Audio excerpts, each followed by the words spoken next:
Okay. Ladies and gentlemen, we're going to call to order our first hearing of the evening. This is a continued hearing. It's the application of the Roman Catholic Archdiocese of Boston seeking a special permit to utilize certain portions of the St. Elizabeth Church parking lot, I think about 60 spaces, for auxiliary parking for the Milton Hospital. The hearing was originally held on June 28th, 2018, and Mr. Edward Corcoran, the attorney for the Archdiocese, and perhaps also Milton Hospital, made a presentation, and the board had certain questions regarding whether the Milton Traffic Commission had viewed the application and was going to take a position on the application, and the most safe and convenient way to ingress and egress the parking lot if the special permit issues. So we continued the hearing to this date, and we did receive some materials from the Traffic Commission and from Mr. Corcoran regarding this matter, which we'll file as part of the file, as evidence as part of the file. So here we are for this continued hearing to again hear from Mr. Corcoran. Let me cover just a few of the preliminaries. My name is John Leonard. I'm chairman of the Board of Appeals. To my immediate left is board member Jeffrey Mullen, and to my immediate right is board member Stephen Lundbohm. The rules are going to be the same as at the first hearing. We'll hear from Mr. Corcoran. Then we'll hear from any persons who are interested in this application for special permit, those who haven't done so already, who wish to speak in support of the application, and those who either have questions of Mr. Corcoran or wish to speak in opposition to the application for special permit. We're tape recording the proceedings as always, so that we'd ask that anyone who wishes to speak identify themselves with their name and address before they speak, so we'll have an accurate record of the proceeding, and to also speak up. The microphones are not for amplification, they're for the TV system. And you're talking away from the people who are in the audience. So we want to be sure that everyone has the opportunity to hear the evidence. So I think, Mr. Corcoran, without further ado, welcome back to the Board of Appeals. Why don't you tell us what you've been up to and where we are on this application? Thank you very much, Mr. Chairman, members of the board. I did, at the board's direction, I reached out to Chase Berkeley, who is the DPW director and chair of the Traffic Commission, to request an opportunity to present information relative to this application to the commission. I think the board has received an email chain, starting with my email to him on Thursday, July 5. He did not deem it appropriate to convene a meeting, but he did canvass the members of the commission. I think Chief King was the one in particular who responded. I attached to that email a copy of a memo from Rich Fernandez, president of the hospital, along with a license plate analysis of those who are parking. I don't know whether... I don't have it. So I have copies. Great. And that this was important information, obviously, for the commission to evaluate. Currently, there are 49 employees of the hospital who are taking advantage of this parking arrangement at St. Elizabeth's Church. 45 of them come from areas to the south of town and would come through that intersection every day on their way to work. As you come north on Randolph Avenue, you are prohibited in the morning from turning left to get to Highland. You do have to come all the way to Reedsdale Road and enter the hospital off of Reedsdale. So 45 of the 49 people who are parking would come through that intersection, coming to the hospital in any event. There are other 4 coming from Mattapan, Dorchester, and a couple of locations. So 92% of the traffic is coming through there. So I think the outcome is that the volume of traffic coming through is not being increased at the intersection as a result of this use of the parking. I also shared this memo with Jeff Wolfson, who was the individual who had spoken at the last hearing, shared him the email chain that came with it. He had asked a question of Rich Fernandez in an email, and I apologize, I didn't print the email chains that I have, but I sent him the material that came from Mr. Berkeley on July 16th. He followed up with a question whether or not the traffic pattern that was recommended for the shuttle, that is, the shuttle runs every 10 to 15 minutes, comes out of the hospital onto Reedsdale Road, comes up, and the direction was that it would go all the way to the light, take a left on Randolph, and then into the parking lot to avoid the crossover of the double yellow and the 2 lanes before you get there. And he asked whether that was being implemented. And on July 17th, Mr. Fernandez responded that said that the arrangements to reroute the shuttle will be effective as of July 19th. And we got a response back from Mr. Walford saying, thank you for the follow-up on the plans for the shuttle reroute. So there were a couple of details to work out with the church relative to a gate, because the church gates the entry into the parking lot from Randolph Avenue, largely to prohibit cut-through traffic for people coming south on Randolph in the afternoon to avoid the light. So they did have to make some arrangements for shuttle driver to get access to a key to the gate or otherwise be able to come in. So in that regard, those arrangements have been made. The shuttle driver is following the recommended route.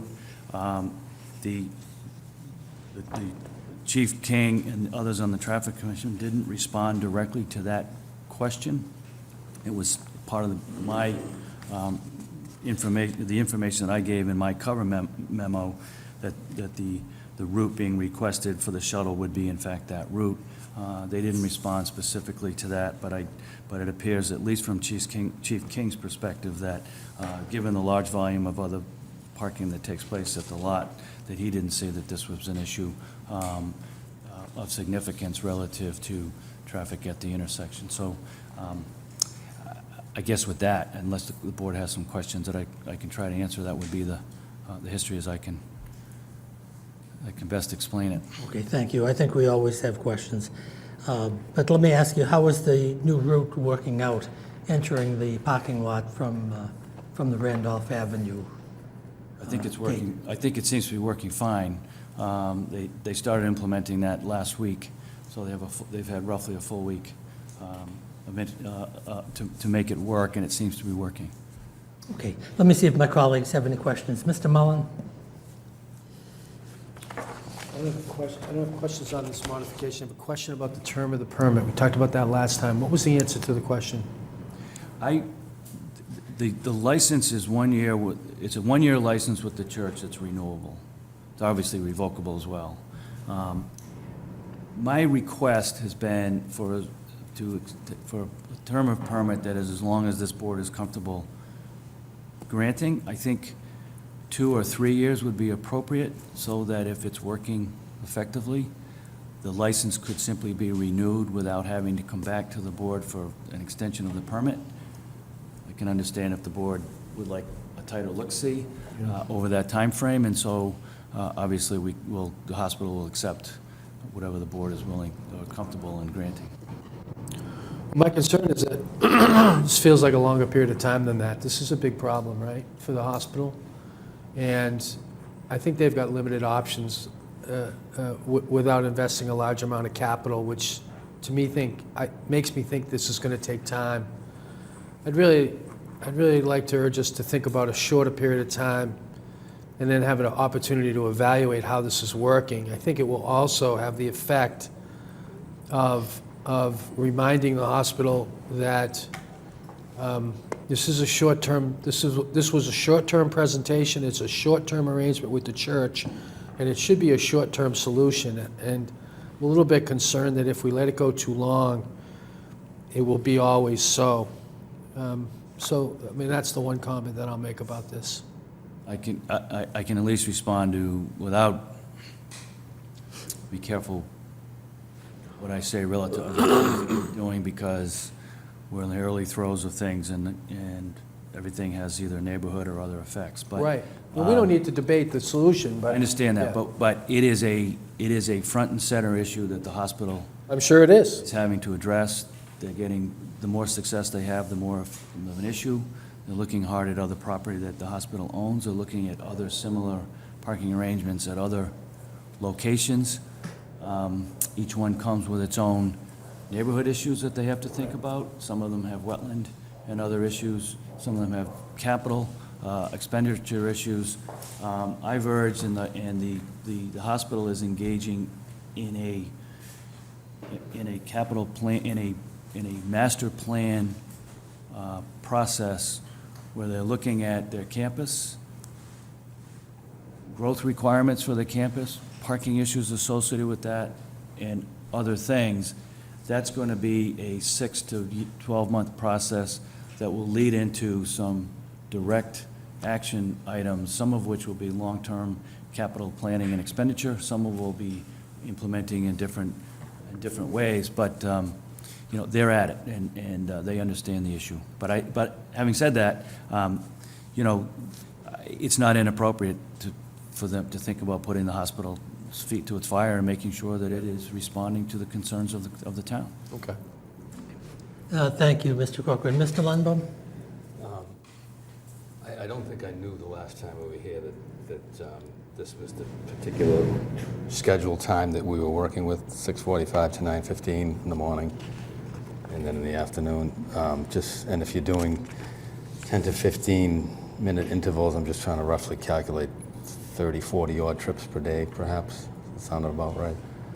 Yeah, probably, 4 an hour over 2 sets of, really 2, I don't think it runs, but other than as needed during the middle of the day. These are people who are coming to work between 6:45 and 9, and they're leaving.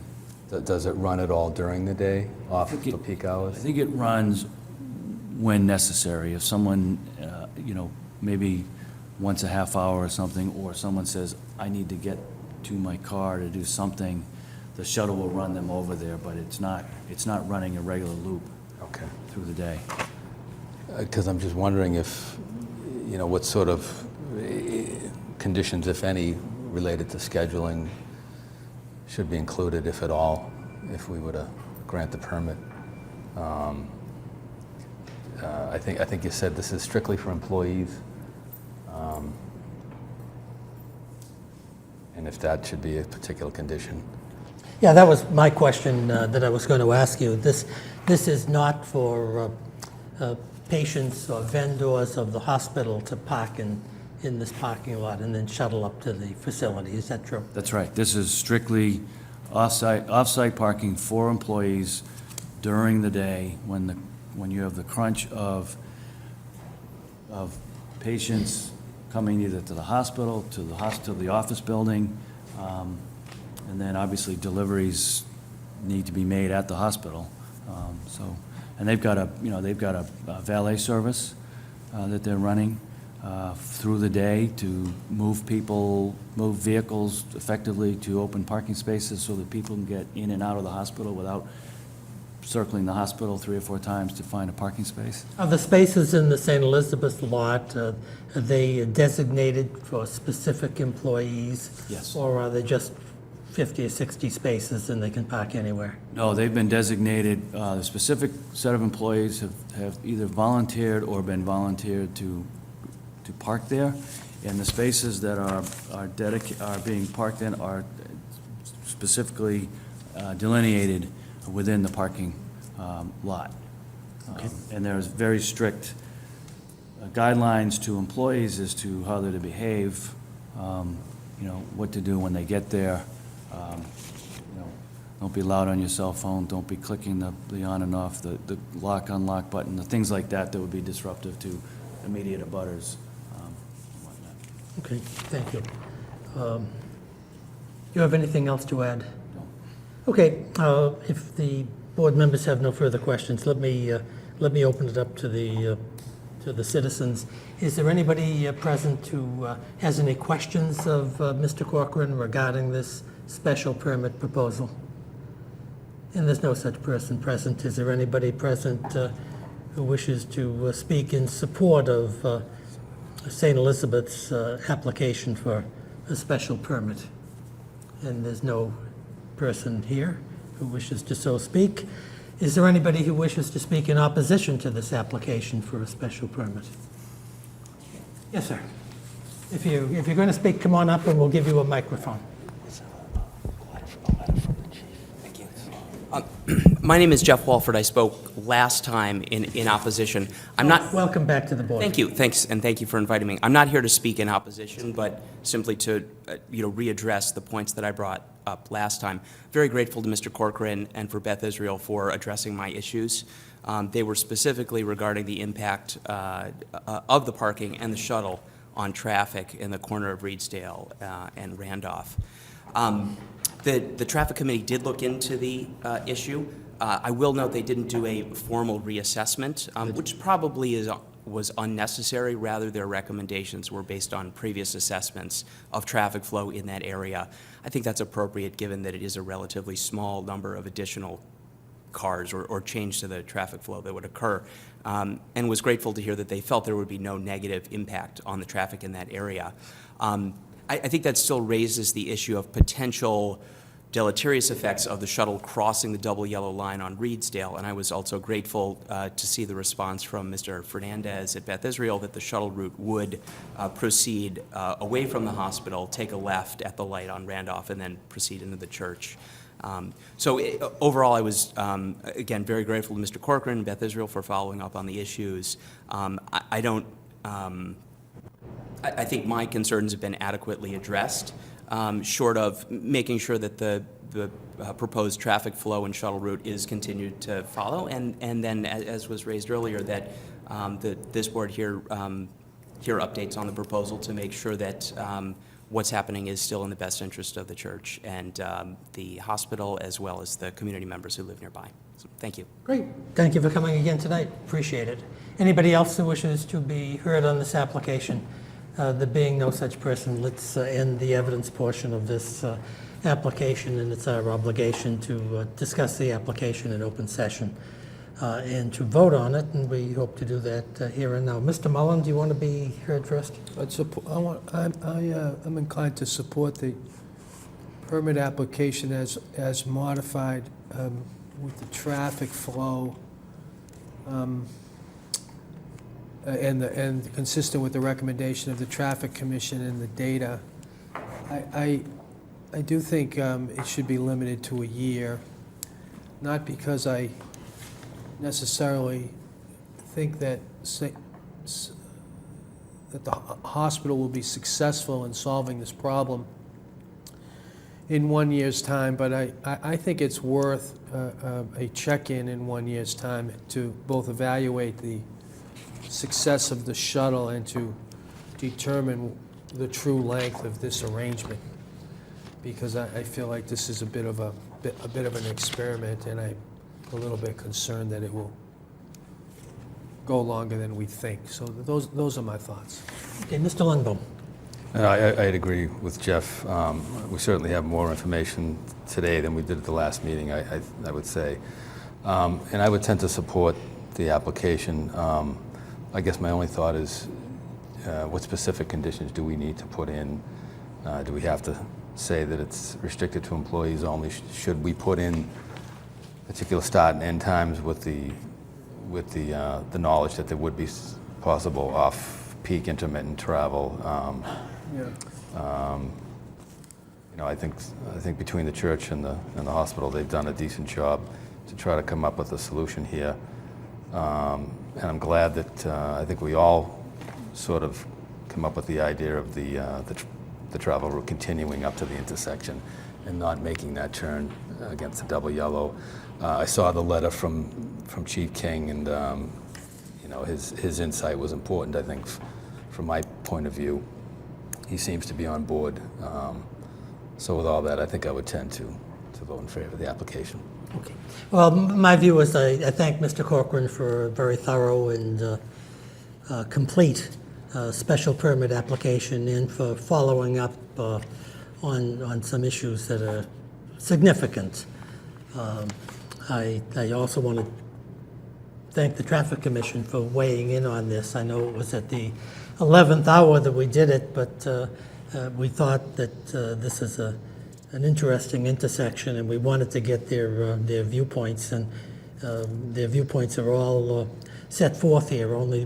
While only one member wrote the comments, the other two members of the Traffic Commission concurred in those comments. So thanks to the Traffic Commission, they're always helpful and have obviated the need, at least on this small special permit application, for either the church or the hospital to go out and have a full-scale traffic study, which would have been expensive, time-consuming, and may have added more confusion to the mix than be helpful. I think that I agree with Mr. Mullen that this is not going to be cured in 1 year. But I think it's a good idea, at least for the first grant of the special permit, to have it at 1 year. Under the special permit provisions, we can always revisit this if there are a lot of accidents out there, or abutters are complaining, or other public citizens are complaining that this isn't working out, or there's some reason for the protocol to be changed or amended. So we always have it within our discretion to change it, but I do think having a 1 year second look at the application will be helpful. This is a short-term fix for a very complicated series of issues that Milton Hospital is going to be facing here that's certainly beyond my present expertise. The only thing I'd urge the hospital to do is to focus on the parking issue here and the use of the St. Elizabeth's facility earlier in the study than later, and not start planning all kinds of improvements, whether increasing the size of the hospital or going below ground or whatever the hospital is going to think to do, because that type of planning, in my view, is going to take years and years. So I agree with my colleagues, and I intend to vote for the special permit for a 1 year term. And I'm going to suggest that the board add the conditions suggested by Mr. Lundbaum and Mr. Mullen, that this be employees only, that the use of the Randolph Avenue ingress and egress is appropriate, and we'll put some start times in here. And I think it's a mistake to start designating a precise number of vehicles, but we can certainly say approximately 60 vehicles. And so if you start parking 90 vehicles there or something, that may be worthy of further concern. So if there are no other comments, then Mr. Mullen. The I'm license sorry. agreement limits to 60. Okay. And Yeah. the license agreement limits the time, Monday through Friday, 6:45 to 6. And it cuts out Ash Wednesday and then And a Good couple of the other, important holidays, holy days. So I think we should say something like subject to the terms of the license itself. I think that's true, too. And I did give you a redacted version, at least relative to the monthly. Which I think covers all the issues that we Covers just everything discussed. else. And we're not concerned about I just left that out. the consideration. Consideration is, Okay. So all those in favor of granting the special permit with the conditions we've just discussed, please say aye. Aye. Well, congratulations, Mr. Corcoran. We'll thank do you our very best much. to crank this out. Great, thank you. That's for the weary. That's right. See the Bill National 11-year team won the state title?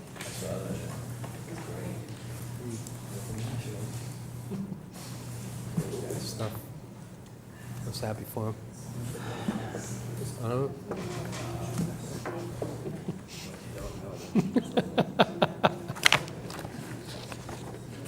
Kids are off, and it's a long time ago. We had a good run, though.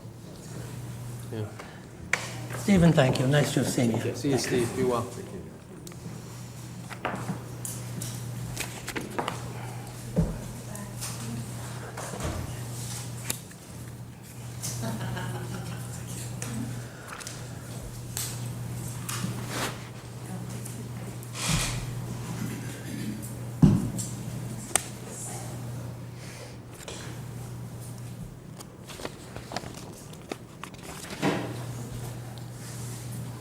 Already. Okay, we're going to call to order our second hearing of the evening. It's a 7:45 hearing, and it's the application of Milton East Realty Trust and Hart Dental. I think, Mrs. McEttrick, you're up on this one, so if you want to come up and get set up, we're delighted to have you, and certainly Dr. Hart and any other representatives are certainly happy to be here.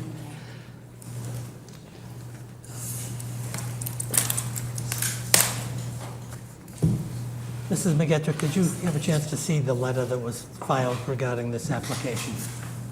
I did notice that. Okay, Marion, did you see that? No, but I'm looking at it now, but Oh, Dr. yeah. Hart apparently has seen it, so. Why don't you do this? I'm going to cover the preliminaries, and you can certainly read at it if you'd like. Thank you. Okay. So this is the application of Milton East Realty Trust and Hart Dental, seeking a variance to install illuminated cabinet sign on the building at 480 Adams Street, Milton, Massachusetts. This particular matter was before the board at an earlier date, and my memory is that the application was withdrawn so that further study and further information for the board could be gathered. The application here is seeking a variance from the Milton zoning bylaw to install this particular sign at the top of the first floor and the bottom of the second floor on the right-hand side of the building. The premises here are located within a residential district, and the bylaw provides that no person shall erect a permanent sign of any type in a residential district. The property is in the residential zone. It's a C zone. My name is John Leonard. I'm chairman of the Board of Appeals. With me are two colleagues, Kathleen O'Donnell to my immediate right, and board member Jeffrey Mullen to my immediate left. The rules of the board are going to be the same for this application as the last. We'll hear from the applicant, questions of the applicant, people who wish to speak in support or in opposition to the application. We're tape recording the proceedings. That's the official record of the board and not the television. I think I've summarized the advertisement, which Mrs. McEttrick will get involved in much more detail than my simplified, maybe oversimplified version of the application. We also have the application. It's dated June 6, 2016, for this variance. Attached to that, the application is a 6/15/2018 denial letter by Mr. Prondak, Building Commissioner. There's a June 5, 2018 letter to the Board of Appeals from Mrs. McEttrick, Marion McEttrick of 10 Crown Street in Milton, Massachusetts, discussing the application, the sign, the comparison of the sign with Blue Hills signs, the sign bylaw, the dimensions that are required, and a series of conclusions. Mrs. McEttrick's letter is 5 pages long, to which is attached a series of proposed depictions of the sign by Signs by J of Dorchester, Massachusetts, and some photographs of the subject property, both in the daylight, I guess, and in the evening, together with some specific very technical information regarding the sign's proposed lighting, and with some sketches of the building showing the proposed sign in various relevant dimensions. So we have all of those as part of the evidence at the hearing. I think without further ado, Mrs. McGettrick, will say the floor is yours. Okay, thank you very much. I'm Mary McKettrick, and I'm here tonight representing, Oh, I'm sorry, could I briefly stop you? Because I always like to say at the beginning of the hearing, if there's any correspondence that's been received by the board, that we recite that. We have a letter dated July 25, 2018, to the board regarding this particular application. It's from Jessica and Michael Sergi of 462 Adams Street, Milton, Mass. 02186. The letter is fairly detailed, but in essence, the Sergis object to the application on grounds that this is going to adversely affect their residential premises at 462 Adams Street, and that it is a continuation, I'll summarize this, a continuation of the growth of commercial enterprise in this residential zone. I think Ms. Sergi is here.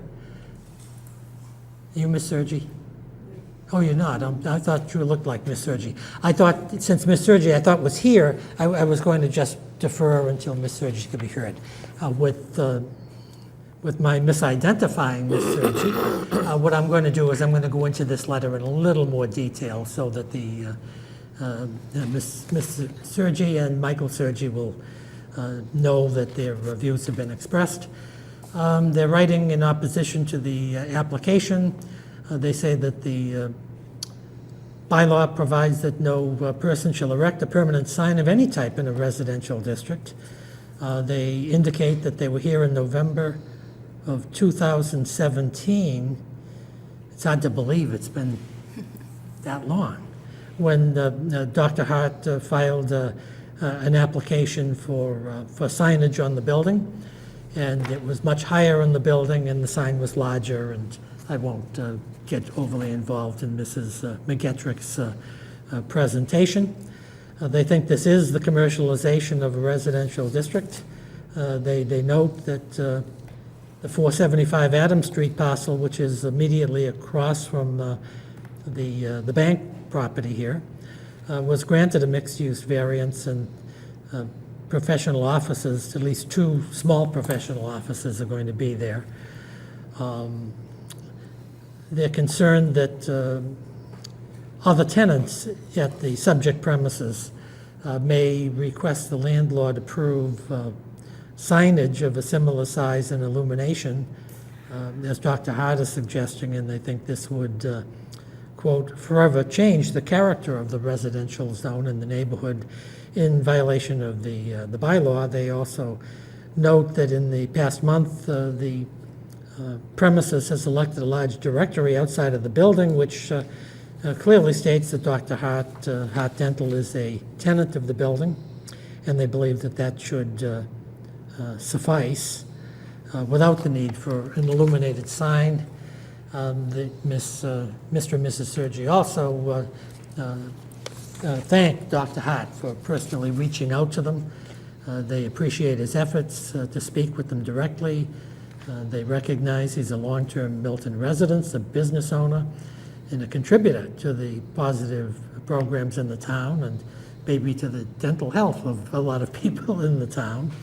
And their opposition here doesn't reflect any negative feelings whatsoever towards Dr. Hart or his practice. They're simply trying to protect the residential character of the neighborhood, and so they asked the board to deny the application. So we thank Mr. and Mrs. Sergi for their correspondence. Mrs. McGettrick, thank you. please. So we're here tonight, as you've stated, returning from a previous appeal, in which we withdrew our application, and we decided that we needed to spend some time studying the sign that had been proposed, the location on the building, and to continue to get feedback about the sign. I'm here tonight with Dr. Hart, and I'm also here with Paul Mahoney, who's from Building Management from 480 Adams Street. And I'd like to make my remarks, and then I was going to ask Paul Mahoney, with the board's permission, to speak a little bit about how management is handling signs and the management of the building in general since they purchased this property.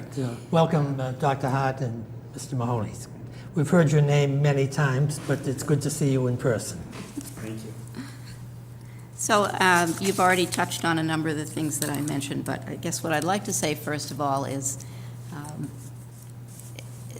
this sign has been designed by Dr. Hart, by Signs by Jay. They're here tonight if you have questions about anything, any of the technical characteristics of the sign, to be as unobtrusive as possible and still serve the purpose for which he feels the sign is needed.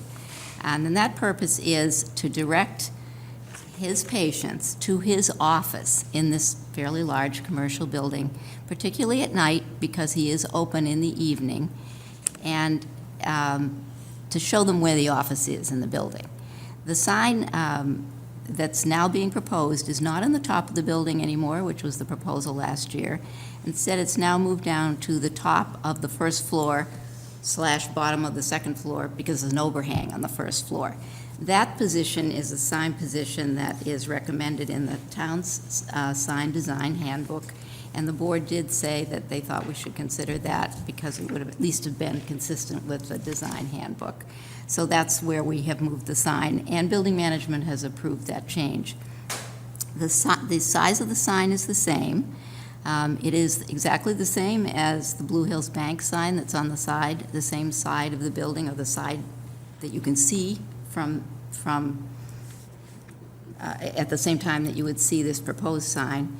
And we've asked Signs by Jay to do renderings of the proposed sign at night, and you have copies of that rendering, which shows this sign will only show white lettering when it's lit at night. So it's not a sign where you're going to see blue color and red color and a lot of other color. It's not a big neon sign. It's simply white lettering that says Hart Dental. But that's enough to show someone approaching from Adams or the side street where Hart Dental is located in the building. And that's what Dr. Hart is trying to achieve here by proposing this sign. In my application letter, I spent some time analyzing the existing sign bylaw that was revised in October and the previous sign bylaw, since we originally brought the application in at that time, only to show you that the size of this sign and the design of this sign is consistent with the guidelines for design, but it's also much smaller and occupies much less space than would be allowed in the commercial district for a sign, a commercial sign, for a business at the top of the first floor. That design, those requirements, that size, is intended to create very little impact in this area because it is adjacent to residential properties. At the same time, I want to bring everyone's attention to the fact, and I'm sure you're aware of this, but this is a commercial building that was approved by a variance in the 1960s. It was built just after the expressway was constructed, and this particular location became highly undesirable as a residential location because on one side is the expressway, there are streets all around it, and right across the expressway is the rest of the Milton Business District. At that time, the Board of Appeals decided that it was a hardship for the property owner to have to continue residential use. For whatever reason, the town didn't decide to rezone the site, but the property owner did get a variance to erect a commercial building for commercial and retail use. Since the 1960s, I haven't lived here all of that time. I've been here for 40 years. The signs on the building have changed quite a bit. At times, in the past, and especially when the building was first built, there were signs plastered all over the building. There were giant signs on the top of the building. But the present building management has exercised a great deal of control over signs so that they will be as attractive as they can be and still serve their purpose. And they have not made sign the option of erecting an exterior sign available to most of their tenants.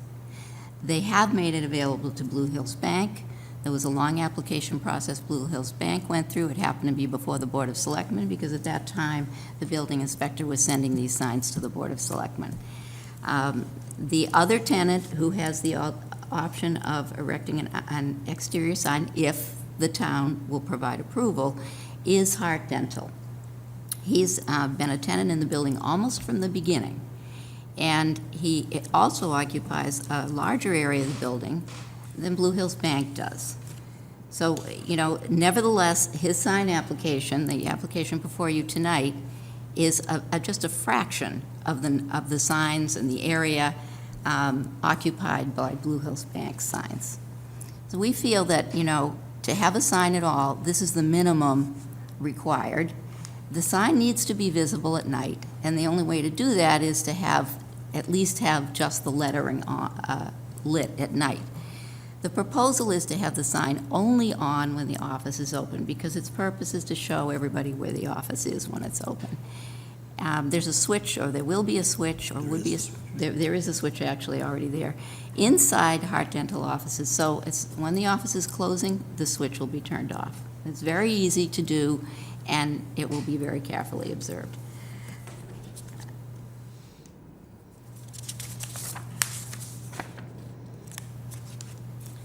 I didn't go through all the calculations for comparison with the sign bylaw.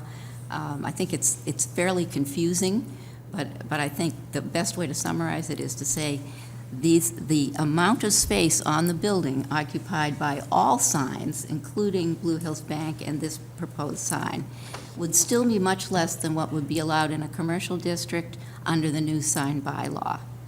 And the amount of this side of the building occupied by signs is, I think, 5%. It's a very, very small fraction of the facade of this building that would be occupied by this sign. Again, much less than what the sign bylaw would allow if this were in a commercial district. It's not. The building is in a difficult situation. It's a commercial building. It has to be successful. It has to attract tenants. Nevertheless, the present management, I think, has made great efforts to make the building attractive, restrict signs, or at least have them be designed in a way that's consistent and pleasing to the eye. And I think the building does look a lot better than it has over some of the past decades. I'd like to just ask Paul Mahoney to speak a little bit about how the building is managing signs and what the situation is with Dr. Hart's request for a sign. Sure, my pleasure. Again, my name is Paul Mahoney. I'm trustee of Milton East Realty Trust. We oversee the building. So Dr. Hart is my tenant, and I negotiated a lease with him for for the expansion and renovation of his practice.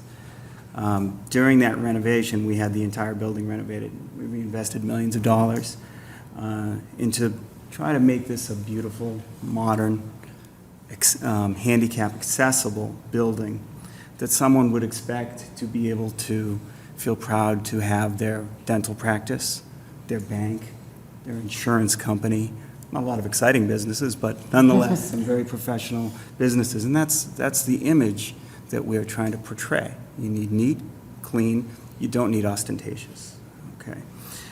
We sweated a lot of details. The one thing that was very important to me was to make sure that we had a very professional but not an overly advertised look. I'm sure many of you have seen examples of businesses taking this too far and making a building look a little bit ridiculous. This is not that building. Having a bank anchor made great sense with appropriate visibility with their signage. Dr. Hart wanted his business to be able to be located by his hundreds of patients per week who were looking for the building. We agreed in the lease that it would be appropriate for him to be able to apply for this lit sign along the side of the building to assist with customers. Again, not the front. That was specifically stated. And again, we were trying to keep this all well in control. And no other office tenants have that lease right. And as the largest practice with decades of service to the community, I thought that it was appropriate. We hope that you'll support the application as a good example of something that is it's reasonable, it's useful, it's tactful, and in keeping with the redevelopment of the building.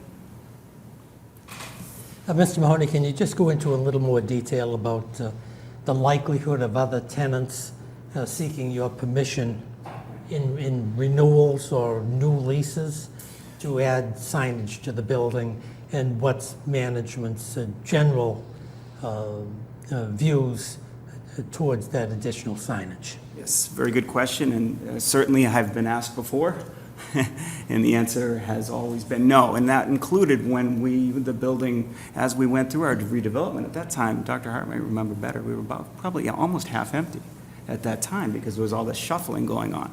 So you might think a landlord would get desperate and start to agree to a lot of things, and we did not. We decided to wait and decided to only restrict it to who we had applied for. And even though there are some fantastic businesses in that building, they've also made that request. And we've explained that, I'm really sorry, but we just don't think it's appropriate for the building at this time. Let me see if my colleagues have any questions, either of Mrs. McGettrick or Mr. Mahoney. Kathleen? How many evenings are the dental offices open? We're open till 9 o'clock 3 evenings a week. We're open till 6 o'clock on Monday evening right now. To 9? Because it didn't say, because if you're having the sign shut off, it does say, until 9 o'clock on nights when the office was open, but you didn't say when that was, how many nights that would be. Like 9:15, 9:10, as soon as they just clean up. Please leave in this. Thank you very much. I'm sorry, Doctor. Sorry. We need the microphone kind of right up to you so it Okay. gets picked up. That's fine. So they'll just turn the switch off. We had that installed when we built our office 2.5 years ago. Thank you. Mr. Mullen? How many nights did they say? 3. 3. 2 to 9, 1 to 6. 3 to 9 and 1 to 6. Is it 3 nights What's till that? 9? Till 9. Oh, 3 nights. Tuesday, Wednesday, and Thursday till 9 nights to o'clock. 9. Monday till 6. We open at 7 a.m. on a few days. We're open 6 days a week. I have 19 employees. That's what I was amazed, to be frank. I was amazed at the size and the space that you occupy and the number of employees. I'm sure most of those employees are probably long-term employees. They are. Some are 38 years with me. I've been in practice 41. We have 40 feet on the front side of the Adams Street side, and 44 feet, and we have 70 feet from the front of Adams all the way back to the expressway. So we have 114 feet of exterior space of the building, and virtually have had no signage all those years. It was truly word of mouth that brought patients to us. So I've been very, very blessed with this community, and we want to continue to serve the community. Is there any correlation, Doctor, between the kind of rapid increase in expansion of your business and the need for additional signage? Yes. And what is that? We have increased 500% new patients since we started, and that's because we doubled our capacity to treat patients, and by community demand, we had to expand our hours, increase our teamwork. We now can seat 5 members of a family all at once. So rather than downstairs when we only had 3 operatories, a mom would come in and spend all afternoon with the children getting their cleanings, and now we literally can get everybody in the family done in less than an hour. So that's huge, and so they're referring their friends. And unfortunately, a lot of people get lost. GPS is a mainstay nowadays, and as people come around the Wood Street extension, the Granite Street extension, GPS shuts down and they'll drive right past. And as all of you know, I have been using Blue Hills Savings Bank in my announcements as a locator. Even though they're smaller than our office, people see those signs because they're on 3 sides of the building. So, I mean, I can see that's what the town boards actually call that building. The Zoning Board of Appeals, the Selectmen, and the Planning Board all call it the Blue Hills Savings Bank, and I have no problem with that. You told us the number of employees you had, and I didn't write it down. Is it 18 or 19? It's 19 total. 19 total. And how many of those 19 employees live in the town of Milton? Quite a few. Would you say a majority at least? Not a majority, maybe half. Just My wife would ballpark, say. isn't it? Yeah, 40% of them. And I have employed hundreds of Milton employees over those 41 years. And in terms of the, and I don't want to get overly personal with respect to your practice, but let's put it this way, is a substantial majority of your patients Milton residents? Yes, and they fully support the need for this lighted sign. Do you want to mention this? We do have a petition signed by over 700 people to give the board tonight, supporting the sign application. Just to keep their families safe, their loved ones safe. It's a busy, busy area of town. 6 roads leading to 3, expanding to 6. A lot of people don't even watch the road on the cell phones as they come around the extension. The other thing that most people don't know in dental schools all across our country, they teach when you set up your office, have the largest, biggest sign you possibly can have. The reason being, unbeknownst, I actually did traffic safety research when I was in undergrad.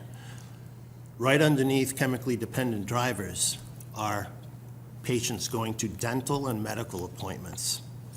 High chance of getting into an accident because of anxiety, maybe not knowing where they're going. They could be in pain. They could be under medications. So it's something to think about because we're drawing so many hundreds of people every week, and I want to keep them safe, and I want to keep the rest of the community safe and have them find. A lot of people try to find our office, and they call us, they're in East Milton Square, asking how to make a U-turn because the GPS went down as they rounded the corner. Let me just ask you this about your practice. Is it a general dental practice? Yes, it is. Or do you have any specialties that you practice in the We premises? do a lot of implants, we do a lot of cosmetics. We do Invisalign, we do a lot of specialty type things that people want. Terrific. Thank you very much. Mr. Mullen, do you have any questions? What is different about the dentist office in Blue Hills that the other tenants don't have? Why have you agreed to permit the signage? Well, the redevelopment on the bank, or on the building really was highly, thank you. The redevelopment of the building really was highly contingent on getting that bank in there. You really sort of need that anchor to give the whole new look to the front of the building. So I thought that was one key piece. And then there's really just a limit. I mean, beyond that, sure, that you could say there's a bunch of great tenants in there, there's a lot of people that would want to sign, but what's that appropriate number that's going to make sense? And so we thought that, well, gee, it's hard to argue with being able to have something up there for Dr. Hart. It's practically his building. Is any of it related to the traffic concern? On the traffic concern on the building, yes, I think that it makes very good sense to be able to, especially rounding that corner, being able to see where you're going to. How many tenants are in the building? I'm sorry? How many tenants? How many tenants? Oh, I guess we have about 11? Are we going to be here next year with another sign for another tenant? No, I don't believe so. Is this all the signs that you're thinking about right now? Yes, this is absolutely all the How signs. long have you owned the building? We've had it since, I think, 2012. And how many other buildings do you own? We, well, Milton East Realty Trust owns no others, but we manage about 100 buildings. The common control, the entity that controls the trust manages 100 buildings? That manages just one. So who's "we" when you say that? And so Milton East Realty Trust is made up of 2 trustees, and that's myself and Charles Hajar, who's a Milton resident. He's really the financial guy behind this. I'm more of the implementer. Okay. So it's his company manages about 100 properties, is that what? That is correct. Okay. I want to make sure I understand why we're even here. Is there a variance for the Blue Hill sign? Yes? Oh, well, no. The Right. Board of Appeals was not required to hear the application from Blue Hills. The building commissioner sent it to the Board of Selectmen, and then he changed his mind or perhaps was advised by counsel, I don't know, that the procedure in this location, even though it was a commercial building, enabled by a variance, had to be to go to the Board of Appeals for a variance for each sign. The original variance for this building stated that signs were allowed. It didn't say how many, it didn't say where, but it did mention signs. So, there may have been some question in the building commissioner. I can't tell you what he was thinking, but he wasn't sure. He changed his mind, and this would be, the approach we're using is the same as Seasons Hospice had to use. Seasons Hospice had to apply for a variance for their sign. We did do one for the directory sign last year. That had to be approved by a variance, yes. We did Correct. here. Yeah. It That didn't was go the to most the recent selectmen. one. Yeah. Have you finished your questions, No. Mr. Milton? No, I'm not done. I mean, I have to say, I think we're being internally inconsistent. I get what you're saying, but the variance is not, it's not did say, it does say. The variance is very much alive. If the variance states that signs are allowed, it seems to me they're allowed. And, I mean, you have to question yourself why we're here, except perhaps we've already established a precedent with the other sign. And if we were to vote on this, then it seemed to me that you'd probably be locked into this being the procedure for this sign, especially if we took the position that if signs are permitted under the variance, then they could bypass the sign bylaw, which doesn't require the Board of Selectmen approval any longer. So it's a little bit of a pickle, I think, to take an alternative position. I just think we should be noting that the one other sign that's been discussed here is not the subject of a variance. Let me ask you, we're really talking about a plastic sign that's white, that has a dark backing? The picture of the sign is the first page in our application. I think the black and white, It's, unfortunately. in the daytime, it's the same, it's actually the same color as blue, am I right? Blue, It's similar to Blue Hills Bank Is sign. it the same color, though? It's slightly different because his logo color is, well, what color would you call it? Teal. Teal. Okay, it's teal. So during the. Blue Hills is blue? Blue. So in the day, you can see, you would be able to see, and you have a picture of what it would look like during the day. That's this picture here. At night, you won't see the teal, you'll only see the white lettering when it's lit. When it's not lit, you'll see nothing. Yeah.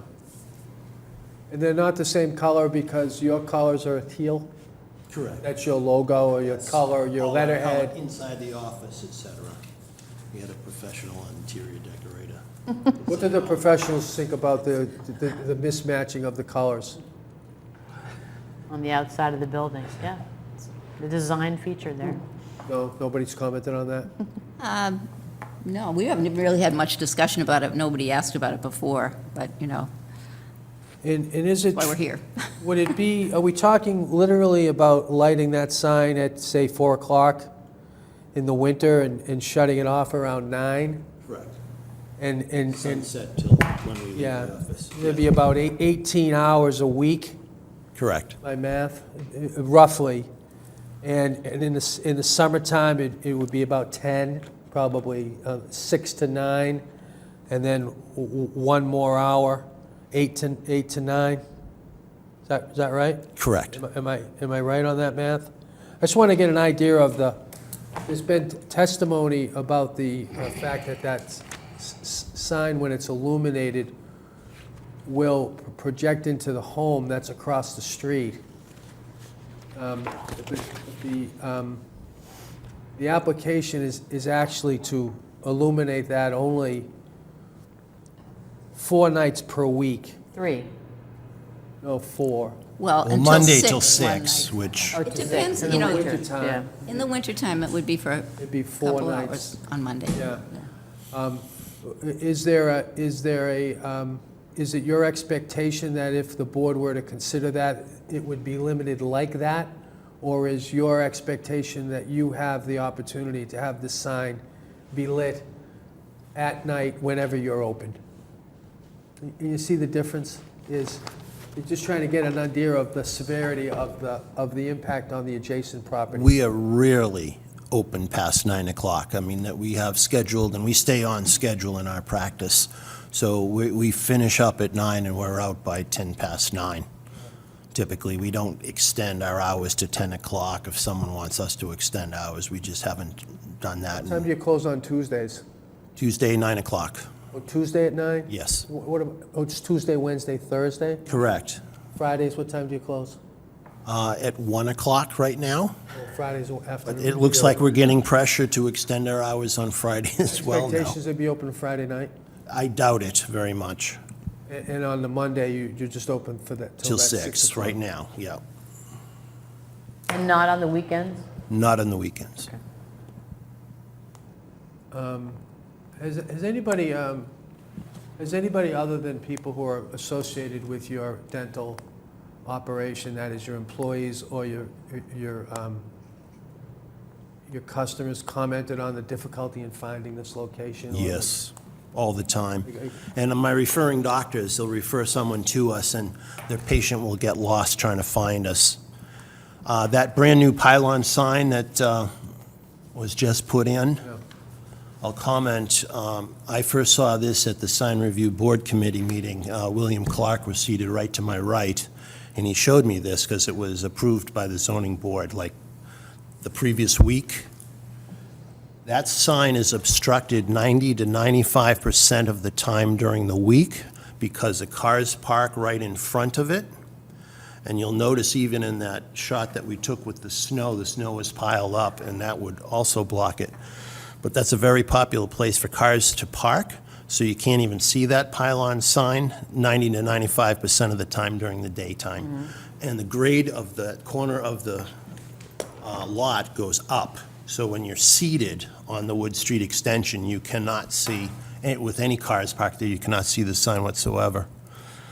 I'll also mention, I know, I spoke to Jessica Sergi this morning, and she talked about the pilot, and we have a very cordial, very professional relationship, and she's been very kind, and I want to work with her and work with the community. That's the way I've done things my entire life.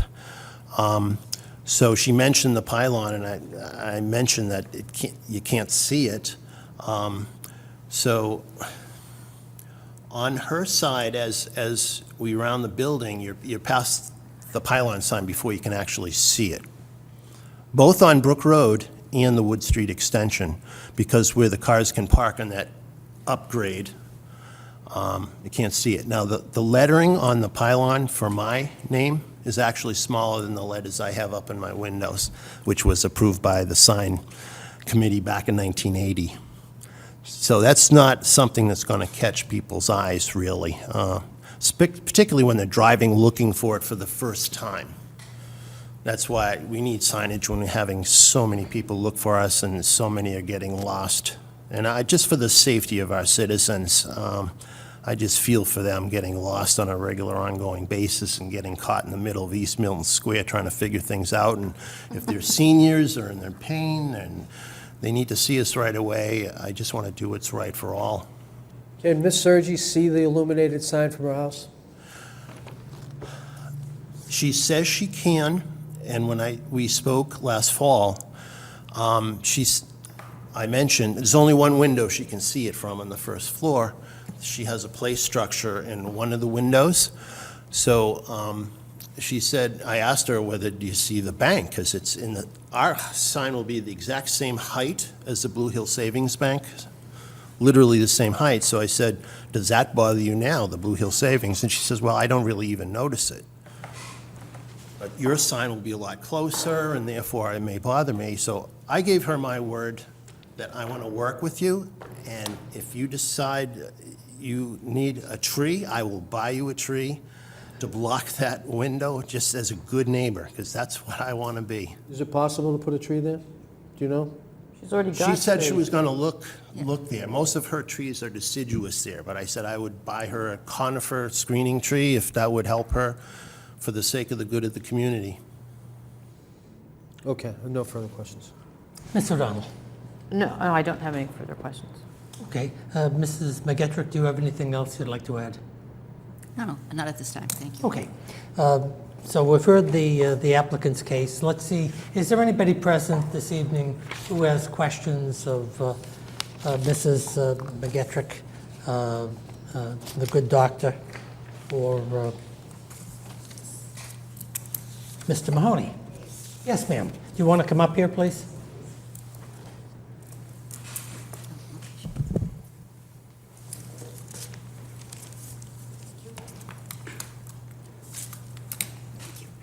Good. Why don't you speak into the mic and tell us your name and address? Helen Perkins, 17 St. Agatha Road. Good. Welcome to the Board of Appeals, Ms. Perkins. Thank you very much. What do you have to say? I'm here in opposition tonight. Oh, okay, to well, we're Dr. going to Hart's switch it, but that's proposal. okay. You go ahead. You're in opposition? Yes. Yes. May I state why and so forth? I think that's a great idea. Yes. I'm in Nevada, and since I live in an area of town that has always been zoned residential, I don't want to view this commercial type of sign. St. Agatha Road is located between two professional buildings on Adams Street. Number 424 Adams at Squantum has no external directory, nor does it appear to have signs in the windows.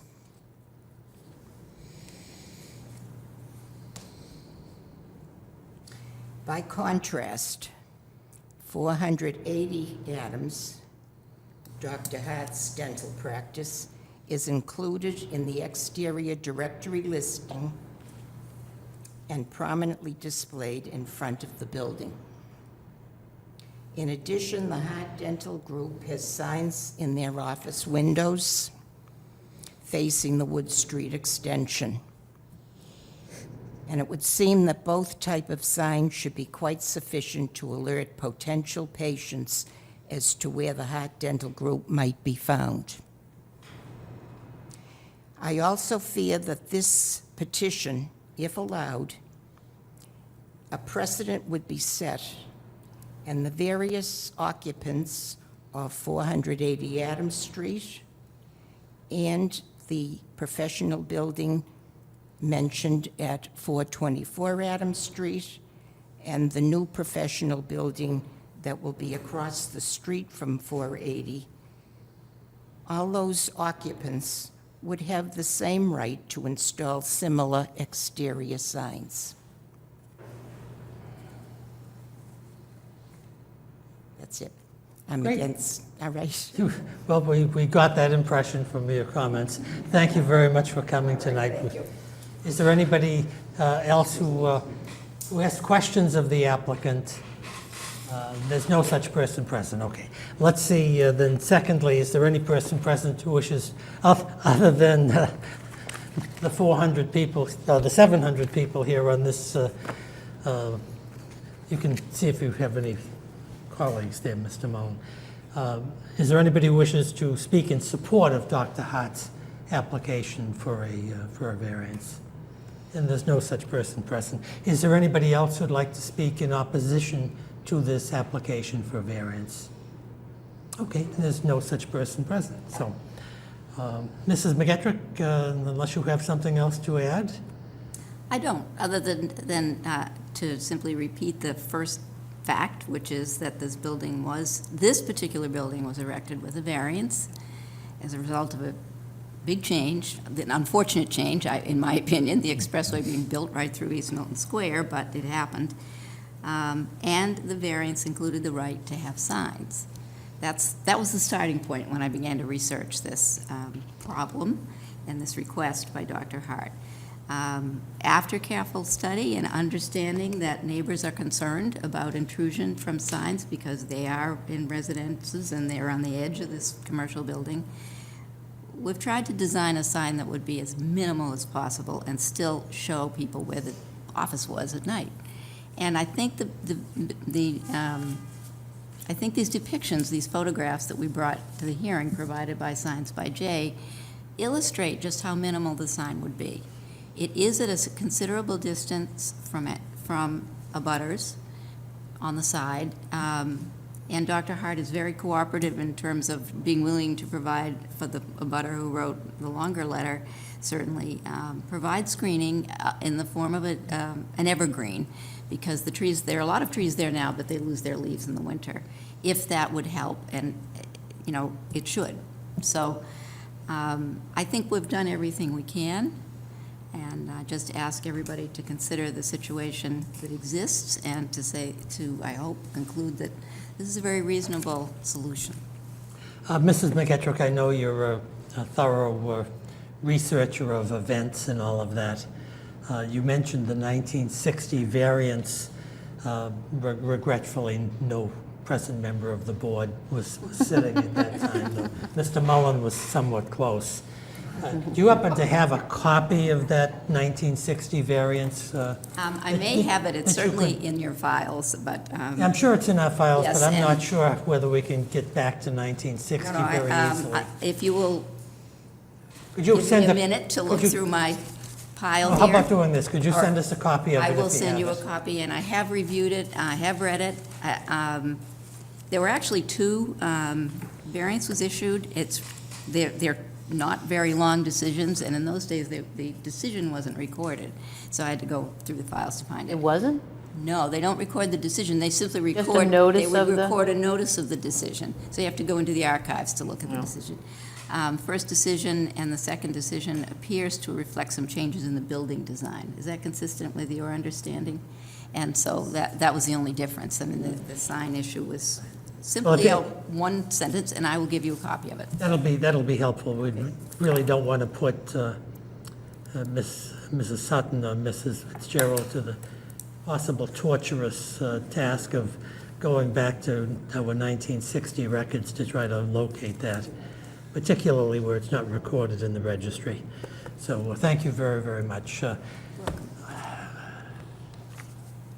Ms. Kathleen, would you like to be heard? Ms. O'Donnell? Well, I note that the bylaw says that there are no signs allowed in residential districts unless there is an issue of public health and safety. And so, I mean, I appreciate the fact that the case has been made that people get lost. Not so sure that the sign helps people in the daytime so much. I mean, it's sort of kind of wondering why we have to have a lighted sign. I don't think that people get. Well, I presume it's not going to be lighted in the daytime, but I have to Well, even leave. in the, I mean, so I'm kind of wondering how this works to solve to get lost in East Milton Square situation. I'm not so sure that it does, because it's not lit during the day. Well, it's visible during the day. I mean, it's sort of an odd location for the sign. You know, it's We wanted it facing- to be up on the top of the building, but nobody wanted that, so. So I'm not so sure that it achieves the desired result. Every car approaching the building will be able to see it from both the Adams entryway and the Wood Street extension.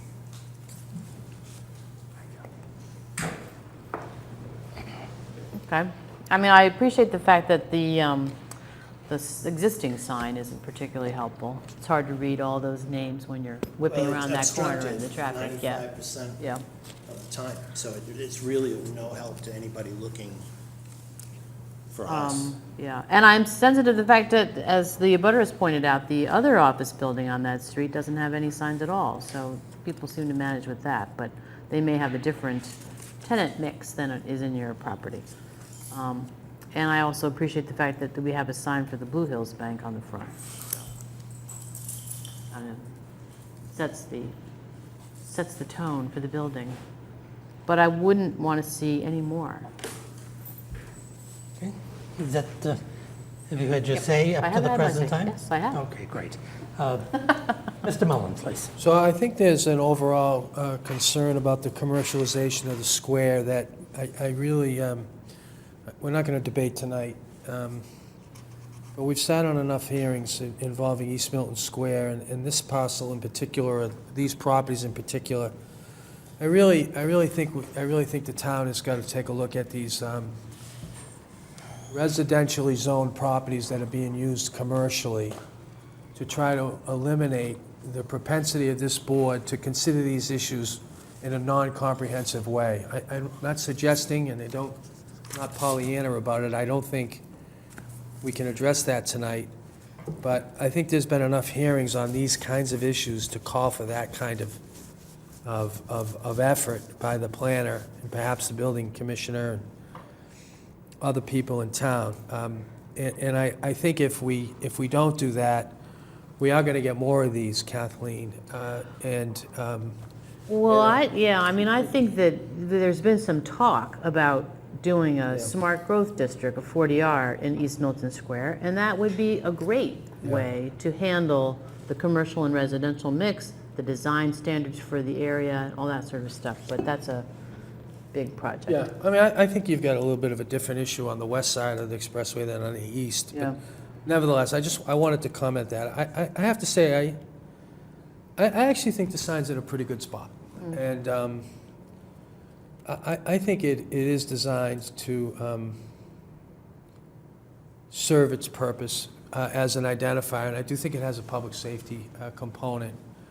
I think people call it the Blue Hills Bank, and I think someday they're going to call it the bank with the dental sign on it. I could see that. I'm sure it's not an ego issue, is it? No, I have don't more think it is. space. It should be my building. I think this is about this sign. I don't think this hearing is about signs. I think it's about this sign. And I think it's about this tenant, not because this tenant's been in the building for 39 years and is a respected resident of Milton, which you are, thank you for that, but you don't get variances for that. I understand. You get variances because you have a large operation that have a large number of employees and a large number of customers going to an area that's somewhat, notwithstanding the fact that it's next to one of the busiest highways in the Commonwealth and has constant traffic, I think it's kind of difficult to find. And people don't actually know their mental map. They don't actually know that it's there if you're not familiar. I just went through this. You've got some people coming from all over the place. By the way, there is no Savin Hill Avenue in Milton. The people from Savin Hill Avenue in Milton signed that application, but you do have people from all over the place, and I could see where there's some confusion, which is why I asked the question. I think the sign is designed to accomplish its purpose, which is consistent with why the bylaw permits signs for safety purposes and not otherwise. I know that's not exactly what was the testimony, but it's to that effect. I like the location as an identifier. I like the fact that the applicant has been willing to mitigate the impact. I'd like to suggest that the board incorporate that specifically because I remember the last hearing on the property across the street, and we were similarly concerned about the commercialization of this area, which is what led to my first comment. I think that can be mitigated fairly easily because I think the impact is relatively modest for the gain that's achieved by the identifier and the safety factor. In other words, to say, I'd like to suggest to the board that the sign only be illuminated when at evening hours, after dusk, for when the building is when the business is open. And there be some reference to the fact that the business is only open 3 nights a week. Monday for 1 hour till 6, and then 3 other nights till 9. And the reason I say that is I think if it were more extensive or if it were lit all night, I think we would be having a different conversation. Because then I think it's much more of an advertisement rather than it's a wayfinding type of sign. And I'd like to suggest that to the extent that the woman from St. Agatha Road, whose name I'm forgetting, I apologize, Helen Perkins. Mrs. Perkins, if she has similar concern, I'd like to request that you address those issues with her. Now, she didn't actually testify to the fact that the illumination of the sign would impact her quality of life or or her quiet enjoyment of her property. Her objections were more along the lines of my initial comment, which is what's happening on the west side of East Milton Square, if you will, is it's just becoming more commercial, and I think the town would be advised to take a better look at it than the board is able to do in these meetings, where we do our best, and I'm not criticizing the board, I just don't think we could comprehensively address it. And I expect that it will take a long time, but I think it's a worthwhile effort. So for all of those reasons, I'm inclined to support the application. Okay, from my view, I appreciate the comments of my colleagues. I thought the application was very well presented. I think Mrs. McGetrick saved all of us maybe 15 minutes of hearing time by not going through the intense specificity of comparing the signs with commercial signs and all of the details, but they're all here if anyone wants to read them. So I think the presentation has been terrific. I think one has to be careful about saying, oh, the board is allowing by variance the sign in a residential district. Technically, it's in a residential district, but this is no more of a residential district where this sign is going and where the other uses are. And they haven't been residential uses for years and years and years, maybe 50 years. The property, I think it's 485 Adams Street, was never going to be developed as residences. It's now going to be developed as 2 professional offices and and I believe 2 condos or apartments. But in point of fact, with a colonial-style building that looks like it came from Weston or Hingham or one of these fancy communities. But in point of fact, when this building was built, when the expressway was built, this section of Milton was forever changed, and it's not going to go back to residential uses. The Blue Hills Bank has signs, yes they do. The United States Post Office has signs. Mr. Jubenville has one of the biggest signs in the area, and nobody says anything about that. I can only anticipate that the folks at, I think it's 485, I hope I don't have the address wrong, who are doing the new development that the board has approved, I assume they're going to be coming for some type of signage. And I think for years and years, the interpretation of the building department was different, and as a result of that, these people did not come before the Board of Appeals for variances. And it's only recently that the town has taken that position, and we have been put in this position of looking at sign applications and the like. My thought is that I think Mr. Mullen is right, and that's why I accept... What was that? I think you're right on one thing you said, and that is that this may be an application where a variance isn't required if it's allowed by the 1960 zone decision. And I don't have that decision in front of me, but I want to look at that. But I think even if one can make a strong argument that a variance isn't required, I think it's important for the board to take a look at the particular sign that we're dealing with here.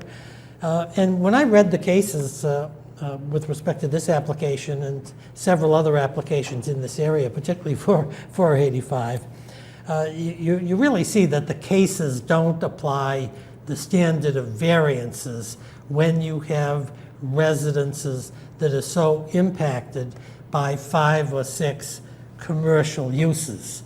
The standard is much more forgiving, it's much more flexible than the usual variance standard, and it's somewhat tantamount to a special permit type standard. And the cases are very, very interesting, and that's so when it sounds like we're granting a variance in a residential zone for a big commercial use, that may sound right, and I guess technically it is right, but in reality it's wrong. What we're trying to do here is maintain some type of harmony so that the commercial businesses that are in this area for well in excess of 50 years have a chance to thrive, but in a sense that they're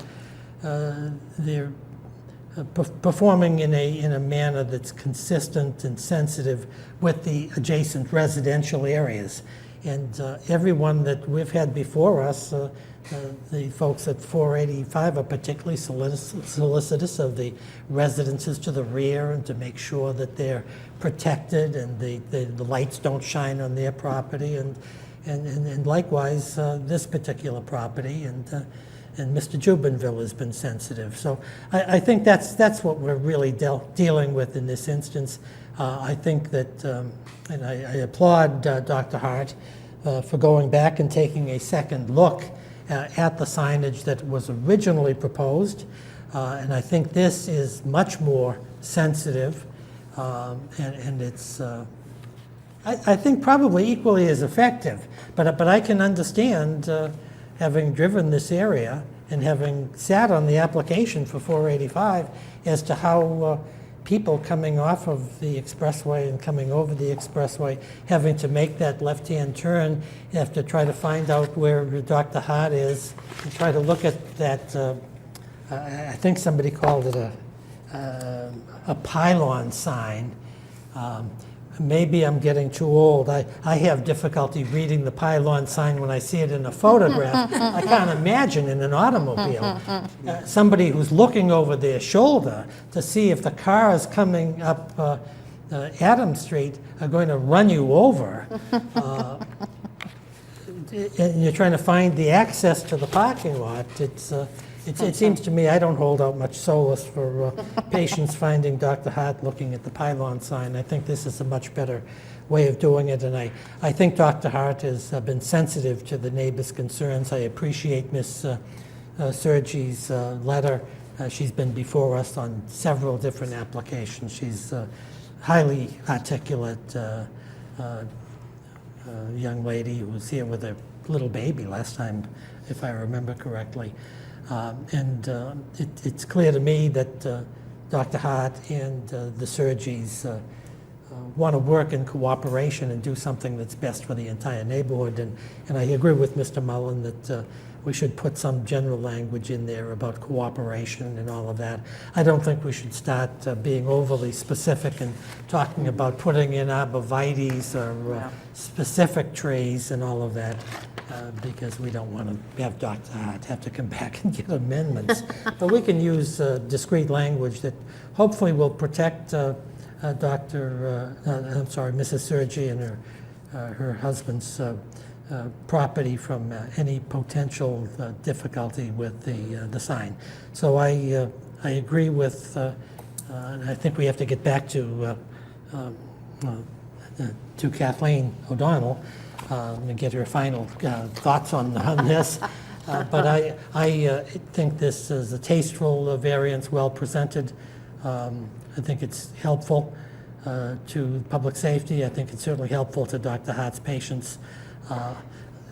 Being a practicing lawyer, I'm particularly solicitous of referrers, and finding they can't find you, that is not helpful. And I think this can be done in a manner that really doesn't further intrude on the residential properties surrounding this property and visible to this property.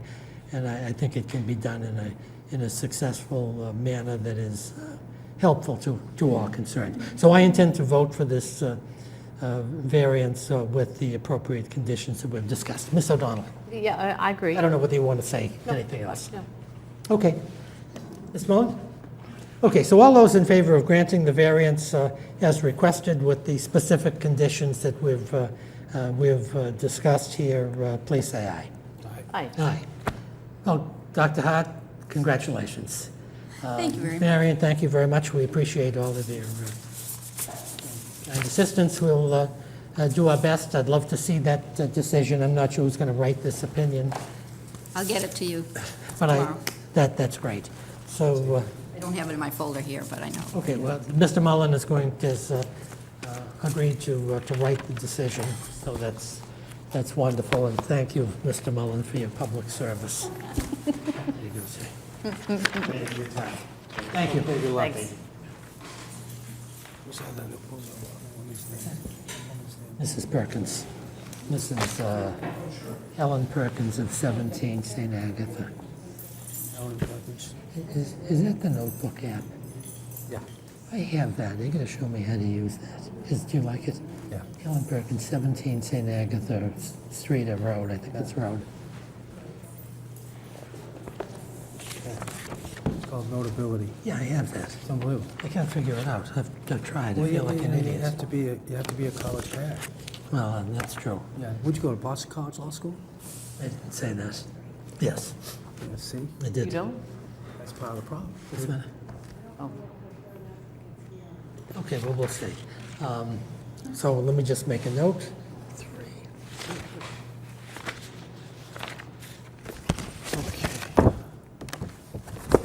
Commissioner, did you hear our conversation about what to do with the west side of East Milton Square?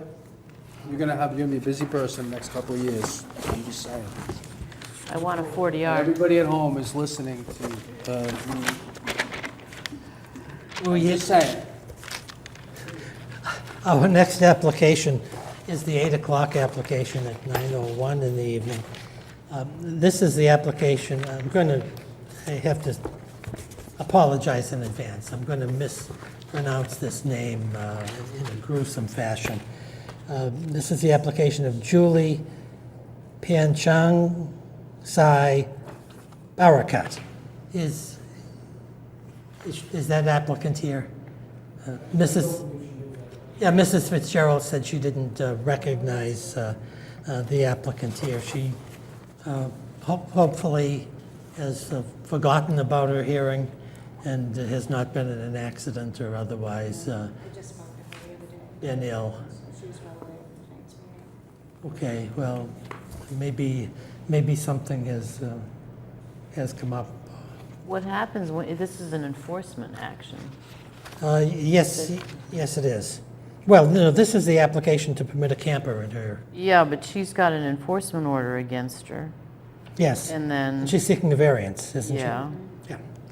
so what happens with that when she doesn't show? Well, I think, Mr. Prondak, since you're involved in this to some extent, why don't you come on up here? My thought would be, Mr. Prondak, that, well, let me do this.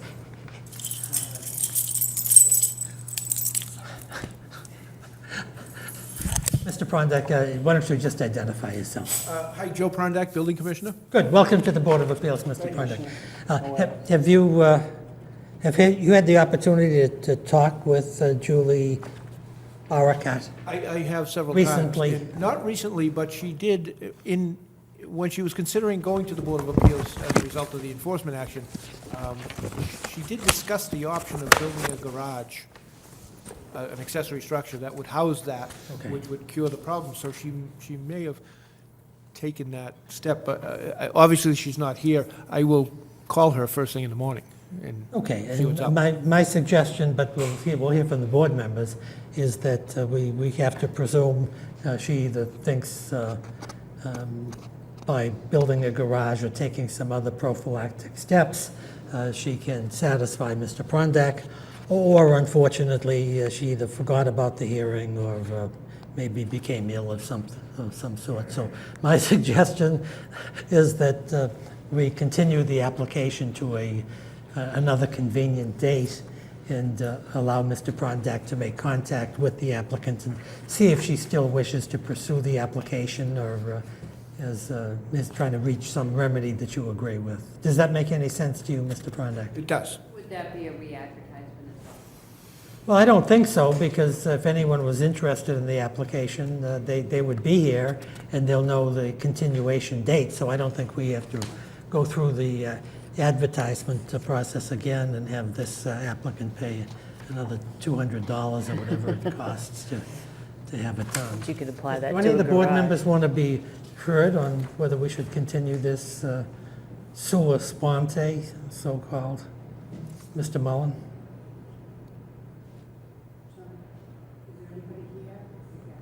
Well, that's a good question. Thank you, Mary. Is there anybody here who's interested in this application? Who wanted to speak? Okay. Do you, Well, I was going to speak to the application in support of it, but okay. the applicant's not here. And what is your name, sir? Appropriate. That's okay. What is your name? Joseph Sloan. Joseph Sloan. And where do you live, Joseph Sloan? Concord Avenue. Market Avenue in Milton? Yes. Okay, great. Thank you for coming tonight. I'm sorry. Now, Mr. Mullen, were you going to be? Did you open this hearing formal? Are we in a formal hearing right now? Yes, Okay. yes.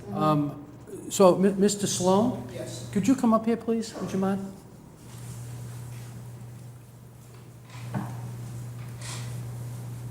You live on Concord Avenue? Yes, And Concord Avenue is near Truman Highway? that's correct. 55 Do you Concord see Avenue. the property from your property? No, But you support it? Do yes. you think there's general support for this?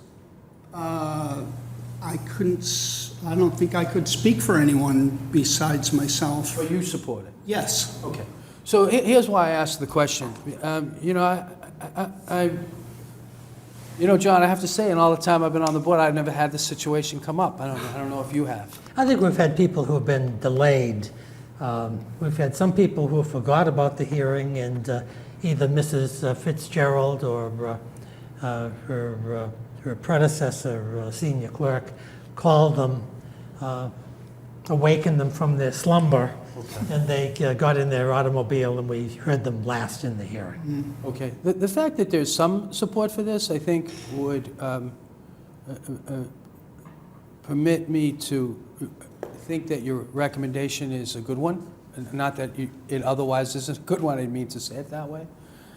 But I think we've got to get on with the business of the town. And, I wouldn't be in support of somebody gaining an extension simply by not showing up, which is what might be happening here. And given the fact that they've got an enforcement order. Yeah, that's to what Ms. troubles O'Donnell's me, point, is that there's an enforcement I order. don't know. It's not taken lightly, so your presence here is significant. You took the time to come down, and you're prepared to support it. And it's not the kind of thing that I would have thought there'd be a lot of support for, so I don't know. So that's why I'm interested. So, but the fact that there is support from a neighbor would lead me to be more inclined to support your suggestion, is the point that I want to make, especially if it's backed up by the commissioner. But I think we have to keep this on a short leash, that's all. I'm just troubled by the fact Yeah. that he has an enforcement order and hasn't addressed that, other than to file an application for us for a variance. I don't know that you give a variance for a storage of a camper to begin with, because of the fact that variances are forever, not unless we can limit it into time. And variances are usually, as long as you record it at the registry of deeds, and they go forever. I wouldn't be giving a variance for a camper that would be there for forever. But I'm troubled by the fact that there's an enforcement order and somebody doesn't take the time to show up and doesn't submit any plans, doesn't submit any information. I don't even know where I drove by the property, I know where the camper is, but, there's nothing here other than I filled out this one page. Well, you correct me, Kathleen, because you're an expert dealing with procedural niceties here. Yeah, there you go. But it would seem to me that if we dismiss the appeal on the basis that she didn't show up and didn't have the opportunity to present her application, I'm not sure that would be precedent. No, She could file another application, I think, Yeah. for a variance on the grounds that, well, she either forgot about it, she was ill, or child was ill. Well, or no, she wouldn't whatever it is. if we denied it. If you deny it without any prejudice, evidence. yeah. But I think, going to Jeff's point, is that, pretty short leash on this. Well, I agree with that, but I also think that for whatever benefit it has to anyone is, this is a particular section of the bylaw where the town is, and the board is really very strict on granting relief for having campers, trucks with big signs on them, dump trucks, construction equipment, large boats on trailers, and all of that. It's just not done. But my thought is that we should at least extend a professional courtesy to the applicant in the event that there was some reason that she couldn't be here. And it may be my hope that Ms. Joe will hear from her that she's trying to create the type of structure that would be in conformity with the bylaw. So let me ask Mrs. Sutton or Mrs. Fitzgerald, when do we have another hearing scheduled? Okay.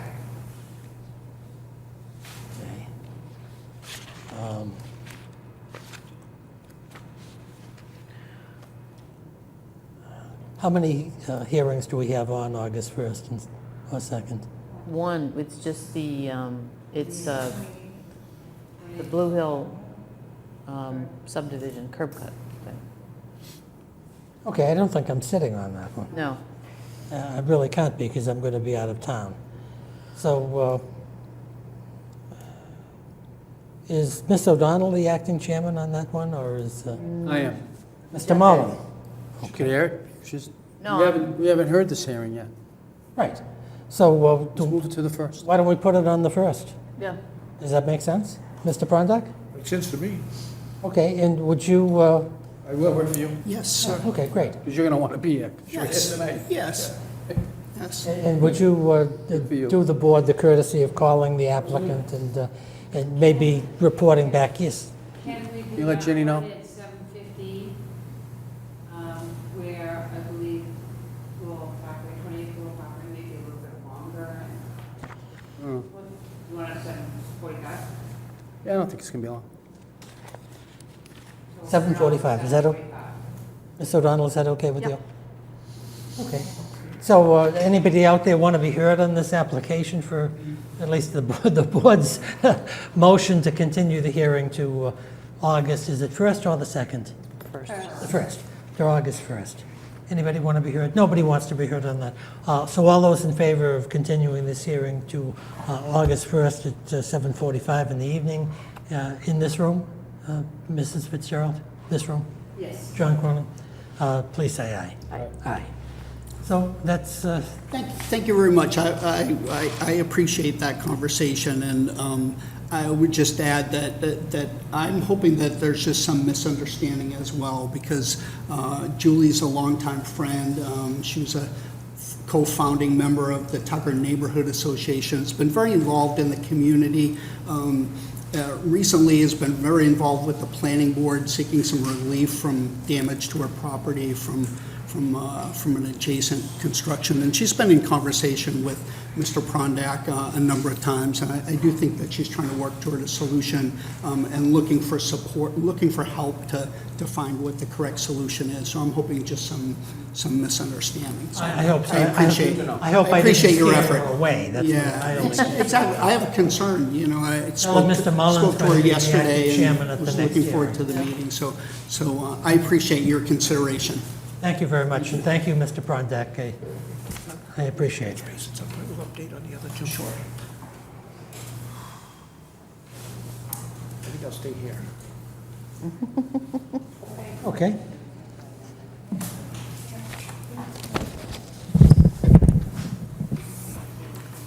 All set for our next one? I think this is our last hearing. Yep.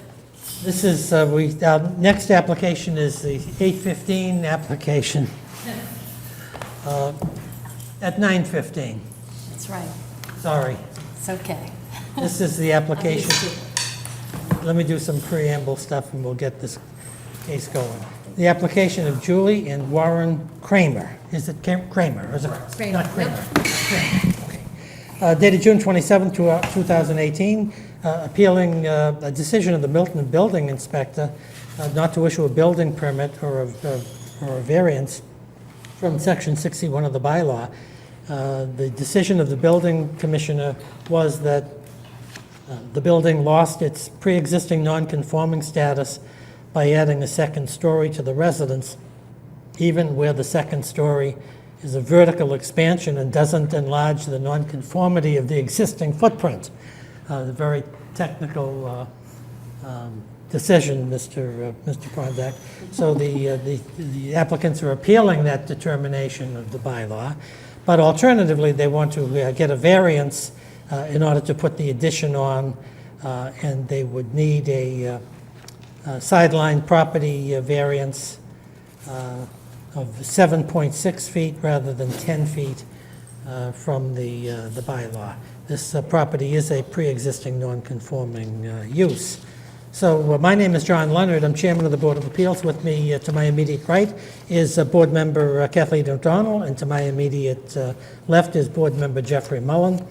The rules of the board will hear from the applicant, we'll hear from people who have questions of the applicant, and then we'll hear from people who wish to speak in support or in opposition to the application for, I'll say, relief from the building inspector's interpretation of the bylaw, or for a variance. And we're tape recording the proceedings. Tell us your name and address before you speak, so we'll be able to refer to the tape if need be.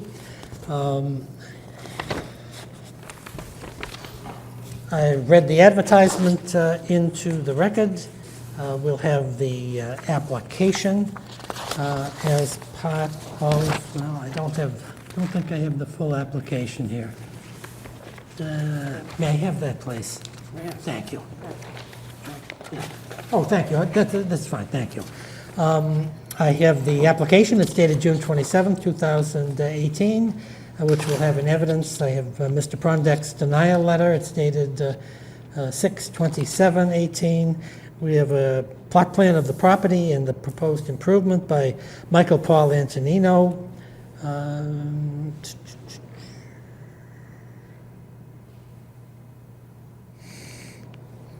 Well, I'm looking for a date, and I don't see one, but Mr. Antonino he frequently files surveys with the board. And we have a proposed second-floor addition for 58 Frothingham Street, Milton, Massachusetts. It's by Plans Ahead, LLC, of Ivy Street in Branford, Connecticut. And this shows the interior of the premises, the proposed improvements, and the proposed dwelling from different perspectives. So we thank the applicants for filing all of that with us. Welcome to the Board of Appeals. We're delighted to hear from you. Great. Good evening, board members and chairman. My name is Julie Kramer, and I live at 58 Frothingham Street with my husband, Warren Skip Kramer. When he's not golfing, he lives there. I am here today. We won't hold that against him. I am here today, as you stated for the record, to request both a consideration for a denial of the building commissioner's decision, as well as if need be, a variance. The project before you is the inclusion of a bathroom. My house currently has only one full bath, and I'm the only female, so I would like to have my own space. We're using the space, which is currently a closet, 2 closets, in my son's room. So it is a second floor. We're just expanding the height to give headroom in that space so that I can put in a bathroom, a full bathroom. I initially had felt that I fell under Section 4 of the building, of the zoning bylaws, as a non-conforming use that is extending or altering as a matter of right within the existing footprint and height of the structure for a single-family, non-conforming single-family home that was in existence upon the adoption of the bylaws of February 10th, 1938. The building commissioner has told me I do not fall under that category, so I am in turn looking for a variance so I can get this bathroom built and have my sanity restored. All right. Do you have anything else you'd like to add? No. Okay, great. Let me see if my colleagues have any questions. Mr. Mullen, do you have any questions? Can you just clarify, so this is the current, and this is Correct. the proposed? Correct. So it's a Tudor-style home. We're, we're expanding it only on the second floor. It will be a layover, so there will not be an expansion of the third floor, just of the second floor where we're extending headroom. Does the tree block the view from the street? It does. It's a beautiful tree, and it's my favorite part of the property. And you, it's all going to be repainted and re-roofed, I guess, new roof? Yep, it's vinyl siding, unfortunately, but it will be matched. Look as if it was It'll not. look as if it was always there. In fact, if you see the window that is on the front view will now be put on the side view. Yeah. I don't have any questions. Okay, Mr. I O'Donnell. know you're gonna cite to the first point. I don't want to steal your thunder. I see you got the SJC case out, so. Mr. O'Donnell? I It is just, 9:20. yeah. I don't really have any questions. I mean, I appreciate the fact that it's not extending any further than the existing second floor, and you were not adding space on the third, so I think it's in keeping with the Okay. bylaws. If you have nothing else to add, let's, Mr. Prondak, do you want to say anything? Well, I would, so my understanding of the application, Joe Prondak, Building Commissioner. Thank you. My understanding of the application was that they were first appealing my decision. Yes. And I would only speak to that. Yes. In that this extension, so the house is a pre-existing non-conforming structure, a valid pre-existing non-conforming structure. The extension is within the required setback, and it's been the interpretation of this office in the 12 years I've been there, and cases before me, that on a pre-existing non-conforming structure, if the addition is within the setback, then it does require a variance. And I believe that to be correct, and I think the best way to defend that is by looking at, and I understand that this particular case is a minimal expansion, but if you had a person that had a 40-foot tall house, and the deck to the right side was only 2 feet off the lot line, under Ms. Kramer's interpretation, then they would be able to enclose that deck 40 feet up, only X number of feet off the lot line. So I don't believe that's the intention of the bylaw. And if you go down to the second section of that, which talks about rebuilding pre-existing non-conforming structures that were destroyed by fire, it has the same language that says can be rebuilt within 12 months, I believe. Yes. Within a height and setback that previously existed. And I think that because height and setback specifically limits it to exactly that, the building envelope, so to speak. I think an example, although maybe not the best one, of where this would apply is if somebody had a 3-season porch, for example, that was within the setback, and you wanted to convert that into a living space, and that certainly would be allowed under this section of the bylaw. Again, it's the interpretation that we've used. We've sent hundreds, I believe, over 12 years, Yeah. hundreds of cases to the board. Yeah, and we've had variances like this, in at least 6 or 7 in the last year, so. But if you were to overturn me, my workload would decrease dramatically. Well, we'll quote you on that, Mr. Prondak. Thank you for coming. Appreciate it. Is there anybody who'd like to be heard in support of the application for variance? Yes, sir, come on up. Would you be kind enough to slide one of the microphones over? Why don't you tell us your name and address, sir? My name is Pat Cogan. I live at 64 Frothingham, which is directly next door to the area in question. And so, Welcome to the Board of Appeals. thank you. What have you got to say? I'm just here to support the application. I think it's going to be, Skip and Julie have shared the plans with me, and, I'm satisfied that it really doesn't change, other than the couple of weeks where they're going to be hammering nails. It's not going to change my life much.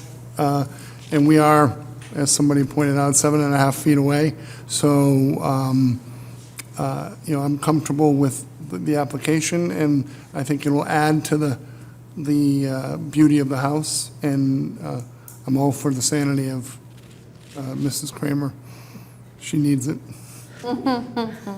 Well, we're always interested in everyone's sound mental health as well as low golf scores as well. So thank you for coming tonight. Thank you very much, sir. Is there anybody else who'd like to be heard on this application, either in support or in opposition? Okay. Do you have anything else you'd like to add? No, I don't. I still stand by what I'm Okay. suggesting here, and that, Okay, that's fine. you know, what the example you suggested would be adding square footage if you went up another floor, right? I'm not going up another floor, I'm extending the height. But I I've got a question for you. Sure. You practice law? I don't practice law, but I'm a real estate developer. Oh, good for you. Okay, so you're familiar with these issues and all of that? Yeah. Okay. Unfortunately. If you, well, don't be unfortunate. It was an interesting argument. Do you have anything else you'd like to add? Okay, we're going to call to close the hearing, and we can discuss this in open session. I'm sorry, Mr. Mullen, I don't want to keep you awake, but would you like to be heard regarding this I application? want you to read the case. Which Kathleen? one, which case was? Well, I actually thought that this was an ingenious argument, to be frank about it. And I thought that Julie Kramer was a partner at some Boston law firm who was appearing before us incognito, because I thought that this was an interesting argument. But sorry to say, there is a case, Gold Hirsch versus McNear. Oh, that one. Okay. Yes, 32 Mass Appeals Court, 455, which indicates that just because you have a vertical expansion within the pre-existing foundational footprint, that can be a disqualification for your privileges as a pre-existing non-conforming use. But it also depends upon whether the improvement that you're making under Section 6 of the bylaw, the general laws, is substantially more detrimental than the existing non-conforming structure or uses in the neighborhood. Okay, it's very technical stuff. I think the long and the short of it is, as Mr. Prondak has indicated, based on his experience, which was verified by Judge Charlotte Peretta of the Appeals Court, is that this type of change, just because you're staying within the footprint of the building, I mean, it does say footprint and height. yeah, and you're just going up in height, means that you still need relief. You're not exempt. Your building is no longer technically non-conforming. That having been said, I think there's obviously merit to your application, as long as you're not unduly mentally stressed at the present time to represent yourself at this hearing. It obviously has merit. Nobody has appeared in opposition to your application. Mr. Cogan has appeared in support of your application. Your plans look great. I can't imagine living in a house with only one bathroom, and you haven't stressed, but that's probably a relatively small bathroom to start out with. So this is going to be something that is going to enhance the property itself. It's certainly going to be beneficial to the neighborhood. Your neighbors will be very pleased, and I think your husband's handicap will go down. which is very hopeful, though we won't take credit for that. So I intend to vote for this variance application with the usual conditions, which essentially says it's going to be consistent with the current color scheme and architecture of the house, which it appears it's going to be, and that you'll at least start the improvement within a year after getting granted the variance.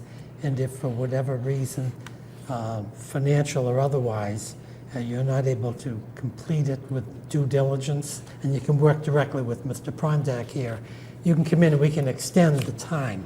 We can give you an extra 6 months. So don't let your variance expire if there are other reasons, health, finances, whatever it may be.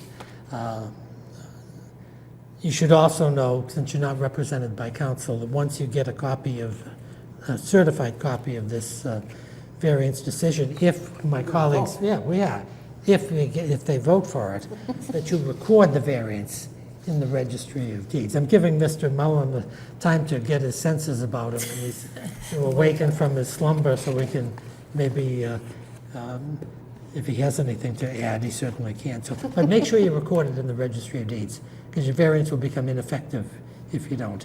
And Mrs. Fitzgerald or Mrs. Sutton can tell you how to do that. So, Mr. Mullen, do you have anything further to say with respect to this application, sir? Is the area being improved, was that already the subject of an expansion of this house once before? The what? It's not the original design, is it? Yes. It is. And like I said, these are closets, about halfway into the closet, the roof. Both levels? What's at the first Oh, level? what's at the first level is our living room. Well, the reason I say that is it feels like the roof was never finished. And I think it's going to finish the home. Oh, no, absolutely. So I think contrary to I think if there was ever a potential exception to the appeals court case, this might be one. Let's go for it. But I think you're much better off with the interpretation that's historically been held by the board and much safer. But that roof line is unusual. And I think it's a tremendous improvement to the look of your home, and if it offers you great utility, I think all the better. Yeah, I mean, it's hard for me to believe that window is original for the age of the house, that think half. The half. Yeah. My half brother one. is the architect. Yeah. And he thought it could have been, because it's an unusual window, but it looked hand-done. Yeah, yeah. But I think Jeff's right. I think it looks a lot better with the Yes, no doubt. raised height.